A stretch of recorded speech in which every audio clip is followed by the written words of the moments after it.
Adana Büyükşehir Belediye Başkanı Zeydan Karalar, Cumhuriyet Halk Partisi Karamürsel Belediye Başkanı Ahmet Çalık'ın davetlisi olarak dün Karamürsel'de bir açılışa katılmıştı. Karalar'ın Gebze'deki ablasına uğradığı esnada gözaltına alındığı öğrenildi. Karalar paylaştığı videoda şunları ifade etti. "Evet sevgili kardeşlerim, ben bugün Gebze'deyim, ablamdayım. İstanbul'un bir soruşturması ile ilgili beni almaya geldiler. Benim dünya bilir ki parayla pulla, 3 kağıtla işim yok. Ama bu bir süreç. Bunlarla mücadele edeceğiz. Gönlünüz rahat olsun" dedi. Sevgili kardeşlerim, ben bugün Gebze'deyim, ablamdayım.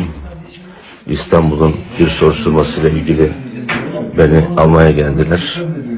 Benim dünya bilir ki parayla, pulla, 3 kağıtla işim yok.